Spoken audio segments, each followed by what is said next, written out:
Alexander Beiner is a holistic counselor and the author of The Bigger Picture: How Psychedelics Can Help Us Make Sense of the World. He has run courses on sensemaking, men's work, and self-development for thousands of people. He's the co-developer and co-facilitator of Regenerative Stewardship, an innovative legal psilocybin retreat in the Netherlands, and one of the executive directors of Breaking Convention, a charity that hosts Europe's largest conference on psychedelic science and culture. He was one of the founders of the alternative media platform Rebel Wisdom, which I loved, and writes a popular Substack, The Bigger Picture, which I also love, focusing on topics like AI, pop culture, and systems change. You can read more about Ollie's work on alexanderbeiner.com. Ollie, thanks so much for joining me. I'm thrilled to have a little bit of your time. Yeah, thank you. It's good to be here and connect face to face at last. Yeah, absolutely. I see in your background The Bigger Picture. I've got mine here, Thank you. dog-eared to high heaven. I devoured the book. Thank you Absolutely so loved much. it. So congratulations on the book release. I know this was a labor of love. It's been a long time coming. So really loved it. I think maybe just to set the stage for those who might not be familiar with your work or the book, The Bigger Picture, could you just, I guess no pun intended, set the bigger picture? What is the book all about? What led to it? And maybe a little bit about the research that fed into the final piece here. Yeah, sure. So, what one of the things I wanted to do with the bigger picture was to explore something that's been pretty big part of the psychedelic world for a long time, which is the idea that psychedelics can change not just your mind, but could have the potential to change society. So, zooming out from the really powerful ways that these molecules can transform our individual perception to looking at, okay, the much more difficult and much more complex question of how can how can what we learn from psychedelic science and psychedelic philosophy be applied to making sense of the world we live in right now, and even also explore how can we then take those same insights to ask the question of, okay, well, how do we find a way through the what I call, as you mentioned, the big crisis at this time, which others have called the meta crisis, which is the this kind of transition point that we find ourselves in as a species, in this kind of high tech globalized society that is kind of eating its substrate, eating the environment, and increasingly kind of hollowing out the, let's say, the meaning structures in society. Consumer capitalism doesn't really give us a solid why as to what to pursue. Interestingly, in the U.S., there's the idea of the pursuit of happiness from the founding fathers, and I think also that is quite shallow. And I think a lot of people are looking for meaning and purpose rather than just happiness. Happiness is a fleeting state, which is lovely, but meaning and purpose and direction and a deep sense of connectedness to something more, something higher than our own sort of status games and our own self satisfaction. I think that's that's something that psychedelics very often connect people to. So I think that puts them in this very interesting position of, as they go mainstream now, increasingly, we were seeing psychedelic medicines being legalized for treating depression, anxiety, post-traumatic stress disorder. But this is just the beginning. Yeah. There's, I run legal retreats in the Netherlands. Increasingly, people are running retreats in places like, Colorado, where I just came from. There was the Psychedelic Science Conference, which attracted 13,000 people, which was pretty astonishing. Wow. Considering, when I got into the psychedelic subculture, I guess, and the academia around psychedelics when I was in college. So in like sort of 2007, 2008, it was really underground. It's not that long ago, right? Yeah. Like, it was so underground that even talking about it, like, on the internet felt dangerous. Yes. They're wondering if someone was going to come and find your IP address and bust you. It was Right. the transformation has been striking. And that transformation has come in large part thanks to excellent science that's been happening in labs around the world. And I fully support that. And in fact, my wife works in that area as well. And on top of that, my concern is that we don't lose that really transformative, challenging, complex, countercultural potential that psychedelics have without falling into the problems of the 1960s, which were, could have gone better, let's say. Yeah, I definitely want to get into at some point what could we learn from the past as we look at moving forward. I know you talk a lot about psychedelic capitalism and what that could mean, some of the dark side of what's happening at the moment. But first, to kind of go back to your what I underlined in your book, a line which I as a strategist thought maybe was like the primary inquiry into the book, which was what would happen if we combine psychedelics with the same practices that help us make sense of complexity. Like Yeah. what would happen if those two worlds were enmeshed or came together, and then you could apply those to our what you call the big price crisis, all the issues or the predicaments we're currently facing. So like I'm wondering, like I guess more subjective personal experience, how does that like become a book deal? Are you like, listen guys, I'm gonna go do a bunch of psychedelics and I'm gonna see how we can use that to figure out the world? Like how does this come together? And maybe a little bit about the research that informed the process. Yeah, that's great. I no one's asked me that yet, so that's kind of a fun story. Hmm. Yeah, and firstly, what you underline is spot on. I think that that's accurate. That is one of the key. That's one of the things that excites me most, and that I think we should be looking at in psychedelic research. So the book actually came about. So a little to rewind a little bit. You mentioned Rebel Wisdom Hmm. earlier. So I, along with a friend, founded a media and sort of experiential platform, I'd call it, called Rebel Wisdom. So we had a YouTube channel and we ran courses and had membership, and we really focused on trying to make sense of what is going on, right? So this idea of sense making, Hmm. which is a bit different to just understanding. Making sense of something is much more of a dynamic process where we're receiving information from the environment, coming to a sort of temporary direction to move in, like not landing down on a firm ideology or a firm, this is just definitely the way things are, but just kind of holding multiple perspectives, holding them lightly, and then Hmm. applying them and seeing what happens, and then reevaluating. So it's a very cognitively flexible approach to understanding the world. And in a very complex world, that, I believe that's completely essential. I think that that is how to figure out what's going on more effectively. We're never going to know. There's always going to be, as Donald Rumsfeld famously said, unknown unknowns, right? There's always going to Hmm. be things we just don't know, and that's just part of the human condition. But we can get better at figuring out what's going on. So we were trying to do that in response to the election of Trump in the US and the Brexit vote in the UK, which all kind of happened fairly Yeah. close to each other. So there was this huge upending of the social order, and we were very curious as to what on earth was happening. And curiosity is probably the key word in Hmm. that whole endeavor of rebel wisdom, because we actually just followed our gut for 5 years, building on ideas, finding thinkers in systems change, in psychology, in biology, in physics. We had a real focus on personal growth practices because that was something that we both shared. Um, and over that 5 years, I was lucky enough to just speak to super intelligent people, and it was almost like having a free.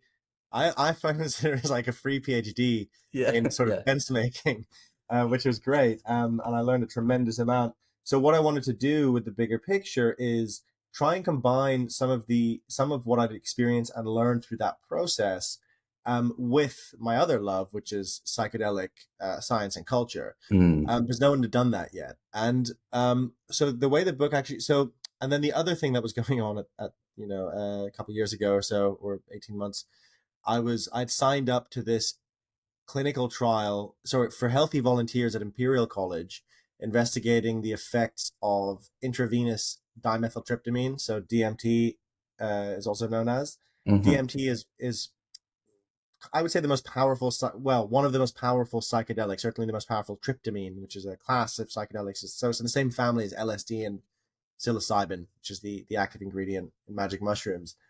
And normally DMT is smoked, and it elicits this incredibly strong experience for sort of 10-15 minutes, Yeah. where people enter what seems to be another world that many report as being feeling realer than real, Hmm. which was one of the early titles actually of the manuscript, was realer than real. Hmm.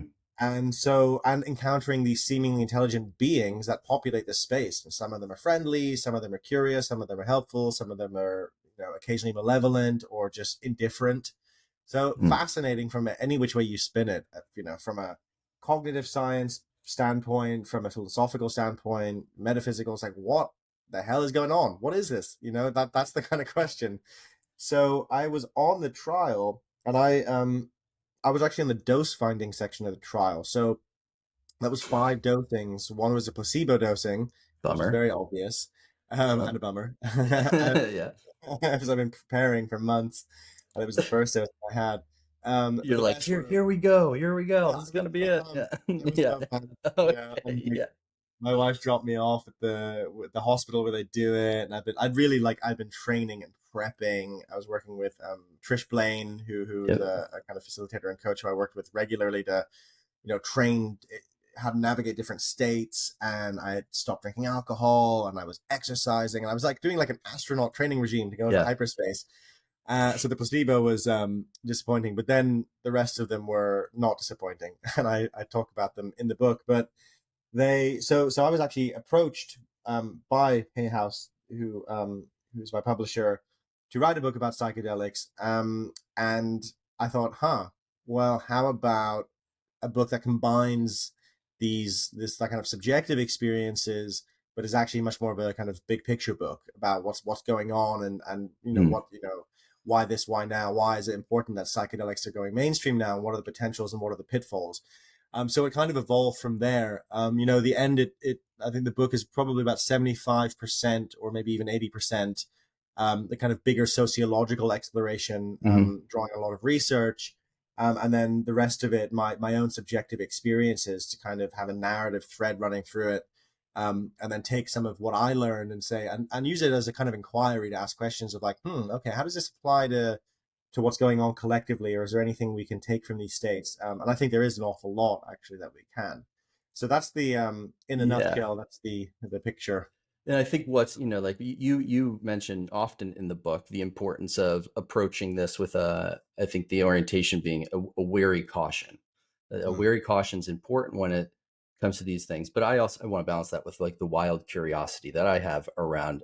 I think you'd said the average DMT experience 10-15 minutes. You were the guinea pigs for the guinea pigs in this trial, as I understand it. And you were taking like a heroic dose of DMT. yeah. So what is that? Yeah. So what is that experience like as just a human being enduring 40 minutes of DMT induced psychedelic states?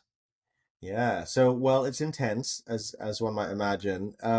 You're, in the study. So, it starts out, you do a lot of cognitive tests. So you got an EEG helmet on, which is like, Hmm. 200 tiny suckers covering your scalp and your Yeah. face. That takes like 40 minutes to put on, Mhm. like they put it on. Yeah. And then, so there's all this kind of prep. It's really sci-fi. I found it very sci-fi, the whole feel of it. Yeah. And then doing these various cognitive sort of neurosciencey tasks on a computer, filling out a whole bunch of questionnaires. And then eventually the medic would come in. He was in my case, a psychiatrist. I think probably always a psychiatrist. The nurse would come in and put the cannulas in your arms. So you had Hmm. basically a needle going into left arm where had the DMT pump, and then the needle in the right arm was them taking blood every sort of, I think, 2 minutes or so. I don't know exactly. And Mm. then we also had like a heart rate monitor. So we're kind of strapped in, and then, a blindfold and headphones on. The headphones were just kind of playing sort of nondescript, spacey music. Some music. And yeah, Muzak. Yeah, yeah, yeah. Yeah. It was sort of like new age Muzak. And then you'd have in my Chris Timmerman, who was leading the study, the neuroscientist leading the study, his voice saying, like it'd be like minute 10 intensity rating 0 to 10, and you have to say, give a number, and if you miss three in a row, then you'd be unplugged, Yeah. basically. Yeah. They would check in with you, and like, Yep. and then you would also have, there were other ratings. There was anxiety rating as well. And then later in the study, entities, yes or no, which I just found Mm. hilarious. Hmm. So lying back, so they wouldn't tell us when it was going to be injected, because which I asked them about, as I said, it would be great to know, like, hey, Hmm. 30 seconds in, that's when we push the button because I can prepare. And they Yeah. said that actually they didn't want, they'd considered that, but they found that in a previous study that meant that people knew and their heart rate would kind of go up and it would kind of Hmm. slightly not, the results were still valid. It just kind of was it was a variable. Yeah. So it actually came in at a particular time, a few minutes in, um, which I was able to figure out after like four Yeah. dosing. Yeah. So Yeah. there's kind of a bit of science is hard, this kind of science with psychedelics, Yeah. to get that complete neutrality. But so the experience was, so from zero, like when it's the same as vaporizing DMT or this method of it being pumped directly into the blood, you go from 0 to 1,000 miles an hour in a split second. I mean, Mm. immediately there's a feeling of like our heart rates I think doubled, and so like for that first couple of minutes, and then consistently all of us I believe leveled off. So this intense sort of rush of energy, of feeling of sort of like kind of like being catapulted somewhere else. um a lot of intense body sensations, heart, like I said, heart rate pumping, ringing in my ears, and rich geometric hallucination just kind of bursting in. Yeah.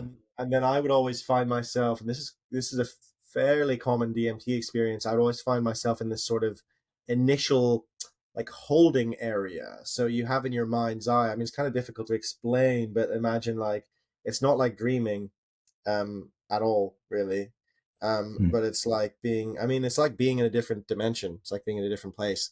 Yeah. So it has a distinctness to it, it has a realness to it, and it has a consistency to the world. Like I think it's probably something closer like being in an extremely immersive video game, if someone's never Hmm. had a psychedelic experience, except that Hmm. instead of just seeing things, you're feeling things very intensely as Hmm. well. And Feel a there's full some, sense of presence or being in the yes, place. Yeah. absolutely. And I mean, for me, always, there is this sense of deep familiarity. Like I've been here before, but I don't remember when. And it feels, but it's at the same time incredibly distinct. Like the visuals you get on tryptamine psychedelics, so LSD, psilocybin, DMT, have Yeah. a kind of similarity to them. They're like a lot of people see very like hieroglyphic style symbols, really intricate geometric fractals, sometimes very elaborate worlds and beings, and there's a great variety, Hmm. but there's a signature to it. There's a feeling of like, oh yeah, okay. So Yeah. the thing is with DMT is also you retain your agency in that you're still able to make decisions and focus and navigate and interact in the same way we're talking now, like interact with different elements of the experience, whether that's the environment or the entities, of which there are many, for Mm. many people. The big large study that was conducted a couple of years ago on DMT users, over half of people had this experience of entities, and there were quite there were consistencies. A lot of people, the most common entity was a female deity that people saw. Yeah. Yes. Least common one was a entity wearing a top hat, but still Okay. 11 people saw that, which is fascinating. That's good. That's Yeah, good. yeah. So wait, so what I guess I go right to like what is going on here? Because like one of the explanations I know, and there was, I think it's Stan Groff's idea that these are non-specific amplifiers, that there are, it amplifies things within maybe it's breaking open your own psyche, and there are things that you haven't dealt with that it introduces you to. But also I think there's like I guess with the second question to that, the follow up, maybe you can answer both, would be how much of it is yours versus not yours? Like, is it possible that this is more of a collective intelligence or entering into something that's beyond you? Yeah. Yeah, that's the key. That's, yeah, kind of the key question. I mean, and the best answer I can give of where I've landed on it is quite paradoxical in that it's both. It's extremely Hmm. both. It's extremely Yeah. connected to our own individual consciousness, and it's extremely alien and potentially non-local, which means it's not residing just in my own head, but is something slightly more universal. It's really difficult to say. And thing is, I mean, the short answer is nobody knows, and I don't know, even having Yeah. explored the space a lot. But a couple of what I found, this is one of the reasons that psychedelics are so powerful for helping our sense making if we use them correctly, because the same questions can apply to AI consciousness, for example. Like, how are we going to deal with that? On the one Hmm. hand, we can hold it as a particular thing, which is, hey, this is just an algorithm that seems really human. Or we can go, hey, maybe this is an emergent consciousness coming from a complex system. And what are the implications of that? That's also possible. So, or will be soon. Hope, I don't know. I don't know why I said hopefully. I'm not sure I believe that, but but but so we, rather than collapsing into one, I found it really helpful to kind of embody the sort of radical agnosticism and be like, could be all of them, could be none of them. Could be all my brain on drugs, or it could be that I'm in a distinct universe. It feels very much like we're in a distinct place rather than this is all me. But there are certainly moments where I'm like, oh yeah, this is me. This is an example of an unresolved emotion, or this is a metaphor for something. So it's a real mix of both. Neuroscientists, a strict a materialist neuroscientist would often argue that what's happening is that there's this complete reordering of your normal cognition, and so what your brain is doing is effectively, like, we're so prone to see agency in object Hmm. and people Hmm. that really what's happening is that we are our brain is like, okay, we need things to populate now that everything's gone upside down. So there's Yeah. entities and there's meaning. Now there's that I can understand and buy some of that, but then also there's aspects of the experience which don't feel like that, because what's being populated is so distinct and sort of self-directed and weird and bizarre. It doesn't feel like, hey, my brain is trying to make sense of something and make it easier for me to cope with this situation, or trying to, like, it just doesn't feel like that. And like the way Hmm. the entities behave doesn't feel like that. So I don't know, but another explanation would be that um, there is some kind of way of accessing, like, if we take seriously the idea that consciousness is a fundamental aspect of the universe, which It's like which panpsychism. like panpsychism, That. yeah, Yeah. yeah. So, and which is very, very possible and perhaps even plausible with what we are learning from quantum physics and the weirdness of what happens when you go smaller than the atom, that we have this kind of realm that is not only affected by being measured, but is also in this kind of strange, timeless probability field. It Hmm. starts to be a little bit more plausible. So it's also possible that and we're entering this kind of other dimension, and this is something that's common in folklore around the world, that there's our human world, which is at one kind of resolution, and then there's different realms populated by different entities in the natural world, and elsewhere there's the realm of the dead, and there's a kind of veil between them. Yeah. Dozens and hundreds of cultures around the world have that same mythology, so I think it's important to sort of bear that in mind and think, okay, well, interesting, if we can practice a science of if we look at those cultures as practicing a kind of internal science, that's the argument of my friend Simon Ruffle, who's a psychiatrist and also has a Hmm. PhD in ayahuasca. He's like the Shipibo Kanibo people who use ayahuasca, which is a DMT containing psychedelic in the Amazon. He's like, their cosmology is a kind of science, and it's good to look at it like that because it has an internal consistency and it has a way to sort of measure and test propositions, etc. It's just Hmm. really different from our science. And so, all of those, a lot of those cosmologies are like, yep, the world is populated by unseen entities. And so Yeah. that's one of the reasons people are so fascinated by DMT, because what that then opens up is the idea of, which is a little bit far fetched, but kind of interesting. Like, oh, is this how we communicate with aliens? Not through sort of nuts and bolts spacecraft that come from outer space, but through something that's able to traverse time and space, which is this kind of non-local, maybe, who knows, maybe even subatomic awareness. I don't know. It Yeah. gets wilder and wilder the more you kind of think about it, but in some way, I think to make sense of it as best as possible, we have to just kind of allow for all of these possibilities without falling into one. Yeah. I guess I'm asking you to. I don't know who said it. Maybe you do. I'm asking you to f the ineffable. right Mm. now when you're trying to, like Yeah. describe it propositionally. What is I think this? it was What is Douglas this thing? Adams who said that. Douglas Adam, yeah, F Yeah, the yeah. F the ineffable. I mean, I do like, trying to connect it back to the current moment we're in, what you describe as the big crisis, what other people have called the meta crisis or the poly crisis or what have you. You say this new reality won't just be defined by technology, but by the different states of consciousness it can induce. So I'm wondering how you think about the role of psychedelic ways of thinking or being in the world as it relates to the specific problems that we're facing or predicaments that we're uh, ensnared in today. Yeah, well, so I mean, I think the first thing that psychedelics do or can do is give us a lived experience of complexity and actually start opening us to, very practically in terms of increasing cognitive flexibility, creativity, and generally widening our perspective, or with the potential to widen our perspective. They can allow us to move from seeing the world as um, confusing the world by thinking that it's a complicated system. So that a complicated system is something like a car engine where it's got all these Mm-hmm. individual pieces and they move together and they make something happen.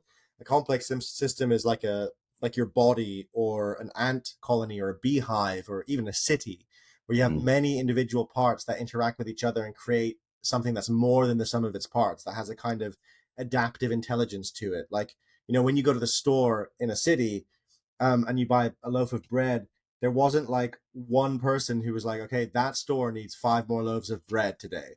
What happened is that the complex interaction of the economic system meant that that the supply chain was able to supply that, and the person that so it's like there's not like in a complex adaptive system there's not like a single entity controlling it. Whereas in a grandfather clock or a car engine, there is, right? Yeah. All connected in exactly the same way. It's a closed system.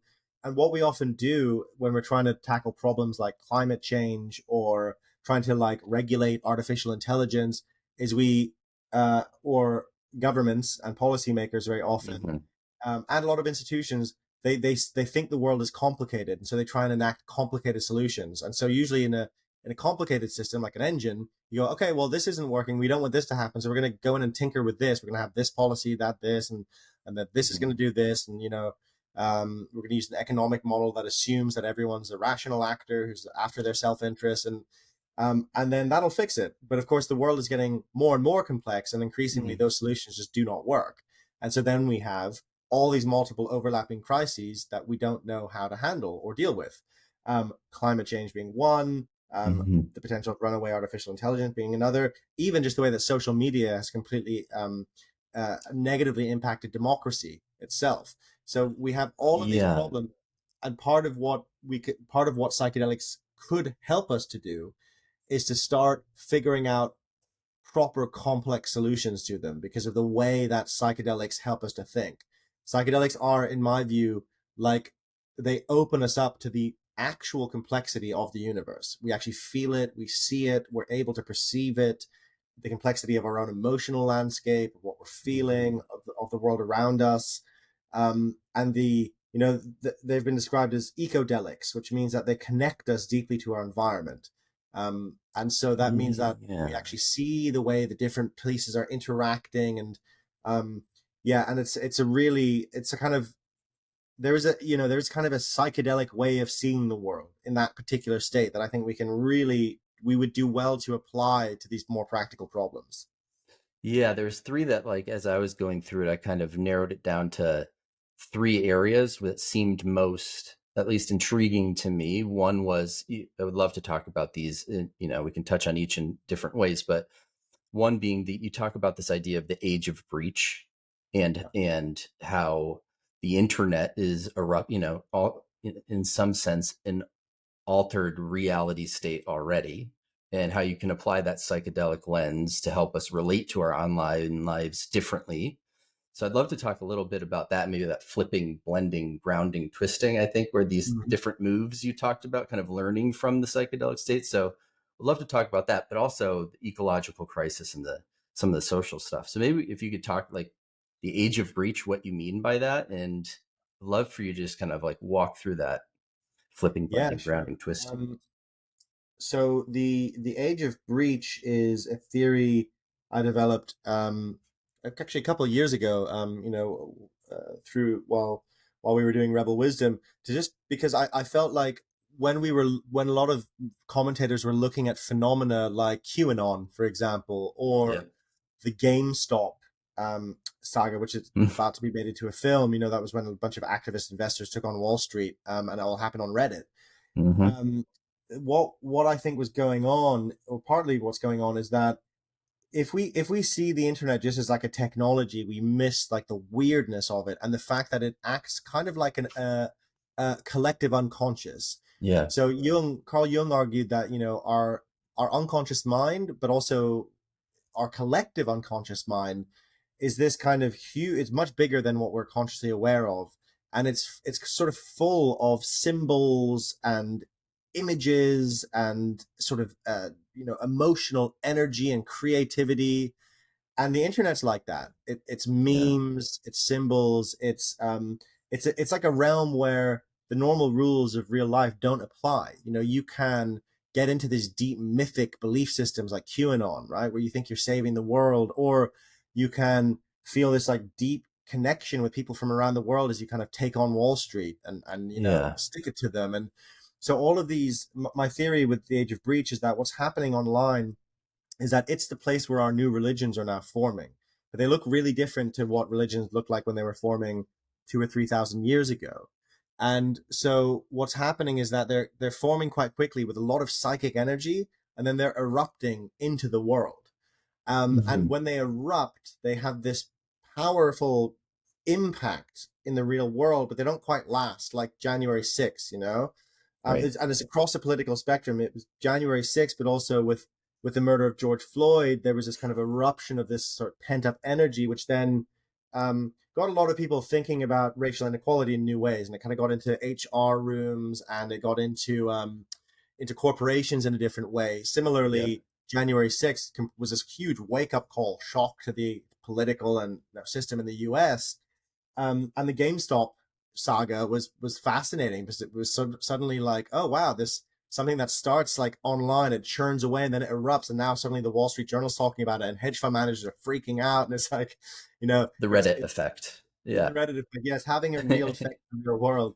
And so um and so because of that, what it means is, yeah, my argument is that because we're dealing with all these deep irrational forces online, it's actually a very psychedelic kind of experience. Hmm. It's full of symbol, it's full of heightened energy, it's full of it's got a kind of language and an energy of its own, but it's mysterious, and you can't really predict it. Like, we don't know what the next QAnon style phenomena is going to be, but there absolutely will be one. It could look really different. It could be a different, socio-political group of people. It could, who knows? We just don't know. But what I'm pretty sure about is that we will see something like that again.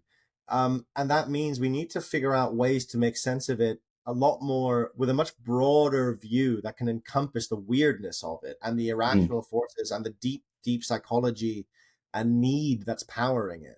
Because otherwise, we just keep getting surprised over and over again. And that's what you see from sort of mainstream pundits. They're like, oh, it was the same with Trump and Brexit. They're like, we just didn't see it coming. But had you Yeah. been on 4chan or other places like that, or had you been in the UK, had you been talking to working class people who the Yeah. journalists don't know any of, right, in the countryside or in Hmm. different towns and cities, then it wouldn't have been that surprising. And people who weren't that surprised because they knew what deeper energies were at play, Mm. and what deeper sort of economic disenfranchisement was going on under the surface of things, and how that then taps into sort of semi-religious energies. So that's the idea of breach. And I use, so in the book I talk about um, uh, twisting, blending, grounding, and holding, which is basically different techniques that we can use that are developed partly also inspired, some of them inspired by shamanic tradition, who are Mm. dealing with these strange psychological energies. And partly it's around learning how to keep our center as things get chaotic and weird, which is a big part of the psychedelic experience, that we can, in a very high salience environment. So salience is what's calling for your attention, that we can maintain our equilibrium internally and still stay connected to our own perspective. That's absolutely key. Hmm. Otherwise we get swept away, and a lot of people got swept away by conspiracy theory, etc., during COVID, and beyond. Twisting is something I borrowed from the Yamanawa, who who talk to these entities. I really love this because they encounter these entities, but in order to communicate with them, they have to use what they call twisting language, because speaking too directly doesn't work. It, like, there's a loss in translation. So they call, like, Yeah. they call jaguars. What do they call? I think they call, like, for example, um, anacondas. They call baskets because they kind of look like baskets and they're hanging sometimes. So Hmm. that's everything is like sideways, and that's I think often the way you have to talk across subcultures on the internet. Like, Yeah, one right. sort of theological tribe online, you can't just be like, hey, here's what I think. You have to kind of have this fluidity of the communication that adapts and twists around, and then we Hmm. can start bridging gaps. So that's kind of one example. Yeah. Yeah, I thought that was fabulous. And it strikes me, it's almost like the psychedelic experience, the way you talk about it. It's almost like a training camp for the weirdness of reality. Like, you can Yeah, go that's a in great way to describe it. and kind of get fit for the real world. Yeah. Yeah, Yeah. Hunter S. yeah, Thompson said, when the going gets weird, the weird turn pro. yeah. I love that quote. That's Yeah, yeah. perfect. And the going is getting really weird in The 2020s, Yeah.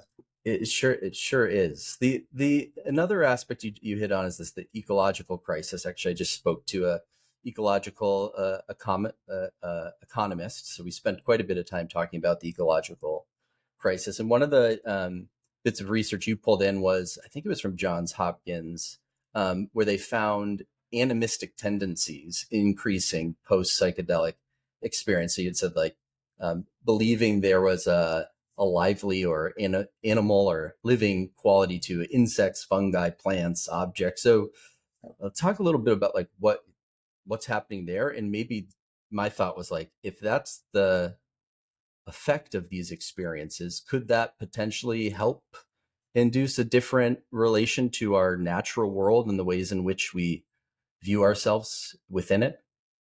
Yeah, so the research definitely points toward the idea that psychedelics give people move people towards a more kind of panpsychist perspective, which means that consciousness is an integral part of matter, right? So that in a sense, the world is in some sense alive and conscious, which I believe it is, and I would consider myself a panpsychist. Um, Now, why that's so important is that I think the underlying roots of the ecological crisis are in scientific materialism and physicalism. So the actual metaphysical idea that the only thing that's real is matter, the things you can touch, which Mhm. is a remnant of Descartes and Hobbes and Enlightenment thinking that we're still very much is the dominant theory of what is real in Western culture, particularly. And so from that perspective, like, rampant consumerism and environmental destruction makes perfect sense because the world's not alive. It's just a dead machine that's there to fulfill our needs. And what it misses out is the aliveness and interconnectedness of all things. So that is the underlying aspect of it. And when I spoke to Michael Pollan for the book, he's quite sort of, he's a cautious guy and he's quite sort of scientifically minded. But it was interesting because he was like, look, even if the world isn't alive, it would probably be better for the environment if we acted as though it was, right? So Mhm. regardless of whether or not we buy or subscribe to a view of reality that brings consciousness into matter, it would lead to different behavior. Now, I completely agree with that. I also happen to believe it is is the nature of reality, and Mhm. I speak to draw on quantum physics and draw on cautiously because I'm really skeptical of, like, the new age version of quantum physics using like that using science to sort of justify the law of attraction stuff, and so it's Yeah. different to that. I want to caveat that because I've got a real Mhm. bugbear around that, but really looking at the possibility that um that consciousness is actually, like, the universe is conscious. That doesn't mean like the chair you're sitting on is like having thoughts. It means that consciousness is at some level ever present in reality, in different Mhm. ways. So with that in mind, like, that is one of the biggest potentials of psychedelics, that they can, and it's worth noting that psychedelics don't just magically make people panpsychist. They might naturally push people towards that, but it's the framework and the cosmology and the deeper cultural assumption you're bringing to the experience have a huge, huge effect on it. Hmm. So that's just is an important caveat that I kind of point to in the book. But for example, there's movements in New Zealand and in the States as well, of giving personhood, legal personhood to like lakes or mountains or rivers in order to protect them legally. And when I Hmm. first heard about that, I was like, well, that's a really weird gimmick. Like that's nuts. But then I thought about it more and researched it more for the book. And I realized, like, in the States, corporations have legal personhood. So Sure. it's no more absurd for Lake Michigan to be a legal person than it is for General Motors. Like, it's just as whatever. If we're just going around being like a corporation is like a person, or it's not that absurd. So we're already doing it Yeah. one place. It makes sense to do it. And that kind of shift in worldview can actually open people up to looking at those more practical policy decisions in a different way. And so I think that's quite Hmm. promising. Yeah, it certainly is. Like, there's promising potential, and I think it's worth now also maybe hitting a bit on some of the perils. So you just mentioned, within a paradigm which largely sees the world as a cold, dead machine, could it be potentially dangerous that psychedelic drug, the market is set to grow by over 13% between now and 2029, reaching, I think it was $6.4 billion, according to Stylus. Aaron Rodgers, a professional football player, is talking on national news about how psychedelics have healed him and it's been a spiritual journey for him. There are all sorts. So psychedelics are clearly having a moment. I think you just mentioned you were at the MAPS conference, like 13,000 people Yeah. gathering around this. So Yeah. there's a moment here. But if the moment's happening within a paradigm that views the world, there's some inherent danger lurking in the background, is there not? Absolutely. Yeah. And so this is what I and others refer to as psychedelic capitalism, which is that Hmm. um, the economic and social structure that we have that is sort of underlying the big crisis, um, is very good at capturing anything that could potentially threaten it. And Hmm. that happened with yoga and meditation. So if you compare like yoga as a deep practice of spiritual transformation to like Lululemon, Hmm. completely different thing. Same practice, completely different expression. And so the worry is, for many, is that psychedelics will go down the same route. Um, Now, one good thing that's happened is that a lot of the psychedelic pharma companies and startups that began in around 2020, there was kind of a gold rush. So about 3 years ago, about half of them have failed now, which I'm thrilled Hmm. about because Yeah, they great. were trying to get they hit what they've realized, what it's shown is that psychedelics are not a get rich quick scheme, because also even psychedelic healing requires an enormous amount of time and effort and really careful holding. So it's not just the psychedelics that heal people. It's psychedelics in combination with a practice like psychotherapy or ritualized practice. Hmm. So that means you need people, and it takes 4, 5, 6 hours and lots of prep and integration. So in terms of therapist time, one-on-one work is incredibly expensive. Yeah. And psychedelics don't fit into the market model of big pharma. They just don't. You can't patent psychedelics, so they've had to do all sorts of twisting and turning and sketchy But they're trying, behavior. right? There are a number of companies trying to patent aspects of it, Yeah. aren't there? What Yeah. they're patenting, like Compass Pathways, who's the biggest player in the space, what they patented was what's called a polymorph of psilocybin. And a polymorph is when you create a molecule at room temperature, it's got like a particular crystalline structure. And you can patent that particular synthesis method or like that particular structure. It is basically smoke and mirrors, because as soon as you ingest the psilocybin, the structure disappears and it's exactly the same molecule. So it's kind of, in my view, kind of a ludicrous thing. They also tried to patent a therapist putting the hand on the shoulder of the patient and Oh soft my God. lighting in the room, right? So All that was right. those patents were thrown out. But they're doing what tech companies and pharma companies have always done, which is you submit a patent and then you put a whole bunch of other stuff with it to see it'll get through. And patent offices have no clue about psychedelics. And it's the same. Right. This is what I learned researching this: is that the patent office doesn't have like a psychedelic expert. It's just got someone who gets a patent for tech and this and that. They might be slightly specialized, but they don't know, so they have to rely on experts. So Compass managed by the skin of their teeth to get that patented. And that doesn't mean that, so that doesn't mean they have a patent on psilocybin. They have something called Comp 360. So they have their version of psilocybin Mm. that they use in trials, and fine, they're using that. The worry is that, of course, this our system incentivizes is that companies like that will then lobby, for example, lobby politicians and go, hey, you know what? Really, the only safe version of psilocybin is the one we synthesize. And so Yes. you should really crack down on personal use. You should not allow these other synthesis methods in. We want to have a monopoly on it. And I presented that to one of the Compass co-founders. We did a public debate a few years ago, and he said, no, we would never do that. And Mm. my argument was like, but why not? Because that's what you're incentivized to do. So it doesn't, this is the idea of the multipolar trap that I explore in the book. This idea that our Yep. economic system has all these race to the bottom dynamics built into it. So it's like, even if you didn't want to, someone else is going to try, because that's what the Yeah. system incentivizes. So then you're going to have to do it, Yeah. so in order to stay afloat and to stay profitable. So that's the concern. There's also hope, because psychedelics can be very easily grown. Psilocybin can be easily grown. DMT can be very easily extracted. So there will always be deep, individual exploration, which needs to be done still with a lot of education and done safely. Actually, usually recommend people go to a well-held retreat, or if they Yep. can't do if someone has, like in Oregon, for example, psilocybin for treatment is legalized, and they're going through this process of figuring out how to do that correctly, because there's a difference between someone with a long-term mental health struggle, like very profound depression or anxiety, and someone who wants to explore their consciousness, or maybe work Sure. on a few things in their life, or they're going through a transition, which is the kind of people I work with, because I'm not qualified to work with more complex clinical cases. Yep. So there's a lot to figure out, because it's kind of in Oregon they're looking at more of a two-track system. So it's like, which I think makes sense.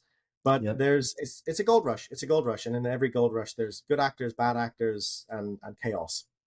Let's tune into the hope aspect of it now. I've realized, and actually we'll put a link to this, but you did a really great documentary film on psychedelic capitalism, I believe Yeah, a couple years ago, which yeah, we'll get a link to, which was, for me, incredibly eye-opening.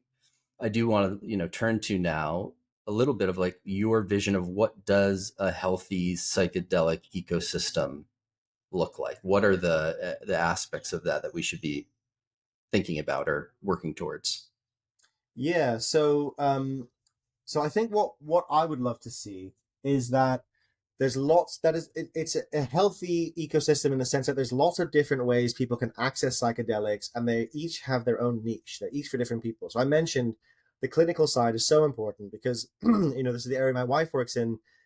There's so much expertise required for working with people with complex needs, and Mhm. they should have access to psychedelics, because they need them the most in many ways, right? The healing potential is so profound and so touching when you look at some of the results. They're not magic pills. They don't, they fix everything. People still have to change their lives, but they open up the doorway and a moment of opportunity for people to lean into, which is magic, because very few things actually do that. Mm, So there's that side of it. There's also the religious side, which is sort of yeah. present. So there's Santo Daime, which is an ayahuasca church in Brazil. There's, also UDV is another one. There's Native American Church. There's increasingly there's the Divine Assembly, which is a group of people who most of whom were used to be in the Church of Latter-day Saints, left, were looking Yeah. for divine connection, and so started using psilocybin. For Ligari or example, Ligar or something like that was also mentioned Ligare, too. yeah. Yeah. Ligare is run by Hunt Priest, who is a pastor who was on one of Yes. the Johns Hopkins trials on religious leaders, and had a profound mystical experience, and is now set up a group for clergy, Christian clergy, to come Wow. together and practice their Christianity, but with the addition of the mushrooms. So um, really interesting stuff happening. I'm much more skeptical of new religions forming, and I Yep. explain why in the book, because we saw that in the 60s, and they tend to go badly Yep. because religious institute, you look, there's individual spiritual practice, which has been a huge part of my life with psychedelics. And that's an individual or small groups of people. And, I think that's beautiful. And that's another strand of this ecosystem. But when you get someone popping up and saying, like, I'm going to create a psychedelic church, and here's the rules, and here's how we interpret the divine, that Hmm. can go bad fast because it attracts sociopaths and narcissists. And religions, for all of their faults, and they have many, have have evolved over hundreds or thousands of years to have frameworks, philosophical frameworks that help people navigate altered states or Yep. divine connection. And those, you can't, like, it's the same in systems change. There's a whole discussion around, like, should we build new institutions fit for these complex times, or should we try and revive the existing ones? Should we try and change academia? Should we try and change government? Should we? And I've vacillated between them, but I've landed currently on, I think we're better off trying to reform existing institutions, because they move Mm. slowly and it's painful and annoying and frustrating. But change does happen. Like, people go into the education system, even like really Yep. committed teachers can be like, we're doing something different in my school. And then it works, and then it spreads, and so that does work. It's just less sexy and exciting than like, I'm creating a whole new type of education, which Yeah, it right. works, but like also, and it's not that people shouldn't do it. It's just, I think it's just that with religion and psychedelics, it's more dangerous territory, because people get Yeah. very vulnerable in these states. And Yeah. also, people can get very, in the same way that they can expand our awareness and really give us a really rich, complex view of reality, they can also, if used incorrectly, narrow our awareness and get us stuck in reality tunnels that were even worse than when before we took the psychedelic. So how Mm. you use them is absolutely crucial.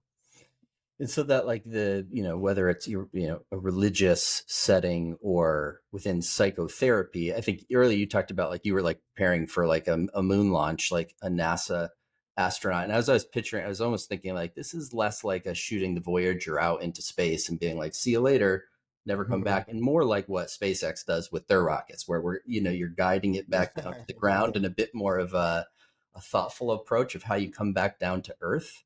So some of that, I think, I'm not sure how to pronounce his name. Dr. Peter, is it Chochet Hughes? Chochet? Sjoerd Hughes, yes. Yes, Yeah. tough name for me to It is say, a but tough name. he's I'm actually very, reading the audiobook and I know yeah, him as well. it's a Like, tough did I one. get this right? Yeah, he Yeah. talks a lot about that kind of integrative phase Mm. being essential to the overall experience. So that I find interesting. In your book, you talk about the importance of obviously like setting and dose, but you talk about setting almost as ceremonial containers, and there's also mention of the matrix. Some people say the matrix to which you're connected. Could you just talk about those two elements before we wrap up Yeah, a bit? yeah. Yeah. So, if people haven't heard about it, this is a kind of baseline things to think about in psychedelics. Is set is your mindset, setting is where you are, and dose is how much you've taken. They all interact with each other, and if you need to think about all three of those to have a beneficial experience. But setting is also your whole cultural setting. It's Right. all your cultural assumptions that you bring it. So in one sense, it's where you are very practically, like in a field, in a hospital room, in a ceremonial setting. What's important is that you feel safe and held emotionally if you're Mm. doing it in a group, for example. And that you have, if you're doing it by yourself as well, that you have freedom to move and agency. You don't feel like trapped. And one of the best ways in a psychedelic experience, if you are having a tough time, is just to get up and change your setting. And it's just, things change Yep. very quickly. You get a whole new perspective, and you can then work with whatever was coming up in a different way. Matrix is something that is talked about less, but is important. This is a term developed by a researcher called Betty Eisner, who was doing work in the 60s. And she saw that they were doing group work with psychedelics, and she noticed that people really got a lot of benefit out of staying connected with the other people who had the experience, Mm. and then being able to make sense of it together. And so that's kind of what matrix is, but also matrix then widens out to all of your kind of cultural connections that your personal relational connections that you have in your life, that can help you make sense of the experience, help you integrate it, Mm. help you bring it into your life. So instead of away from this sort of isolated sense of individuals, and into this more sort of relational community sense, that's a really important aspect of psychedelic healing. And I notice it in our retreats. People stay connected for quite some time. I just got a lovely picture through of one of our groups met and had dinner Mm. One of them hosted dinner. It's like, 6 months after the retreat. And it's a very beautiful thing. It happens not just with psychedelic groups, but also it happened in our men's groups as well. Mm. There's WhatsApps going and men's groups still meeting like 2, 3, 4, 5 years later after that shared experience, which I think is one of the best aspects of it. It's beautiful. So did you get to connect with your Imperial College fellow psychonauts? Yeah, Yeah. yeah, yeah. I mean, we're all kind of friends, which is why I was on the study. And my friend Leo Rosman, who I mentioned in the book, because he's doing Yes. fascinating work on Yeah. conflict resolution with Israelis and Palestinians who drink ayahuasca together. That one blew my mind. Those Yeah, stories it's were incredible. fascinating. Yeah. And he's a really brilliant thinker. He's a neuroscientist, but he's also a very talented ethnographer and almost, I would say, sociological researcher as well. But he was one of the participants on the study as well, and my neighbor at the time. So we connected around it, and then also Jack Aloka, who's another Imperial researcher. He was a participant, Hmm. and then and Lucy Walker, who was in my launch event last night. She was Yeah. a participant as well, but she was a participant in the main study. So we did the dose finding. They found the right dose, which is extremely high, and then they gave that dose to people as a single dose afterwards. And so Lucy had that one. So yeah. Yeah. Cool. Cool. Cool. So want to get close to wrapping up. The question for folks who might be uneasy, and you probably should be uneasy and thoughtful about approaching psychedelics. Are there ways to get to psychedelic states without the drugs? Yes, there are. I would say I wouldn't call them quite psychedelic states. I would call them very powerful altered states. So breath work is probably the most effective and safest.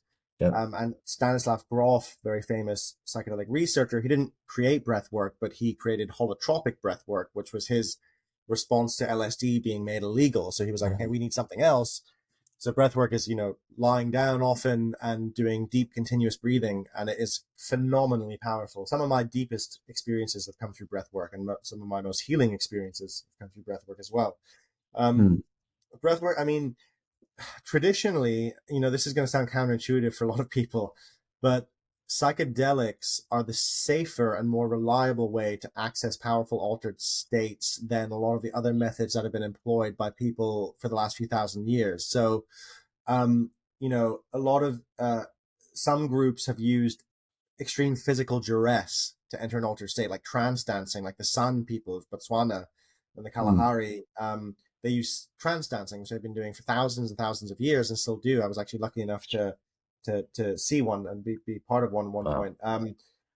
But I didn't stay for the whole time because they do it for hours and hours until you start to get a bloody nose, super dehydrated. You're kind of into a group communitas trance state. But it's more dangerous than taking some LSD in that sense, because a lot of if you put duress on the body, you can enter different states. And interestingly, some of the research that Robin Carhart-Harris, who's sort of one of the leading psychedelic neuroscientists, Mhm. he's pointed out that psychedelics likely elicit neuroplasticity, which is your brain's ability to change itself and rewire itself, which 50 years ago people didn't even think was possible, but is absolutely a Mhm. part of how the brain works.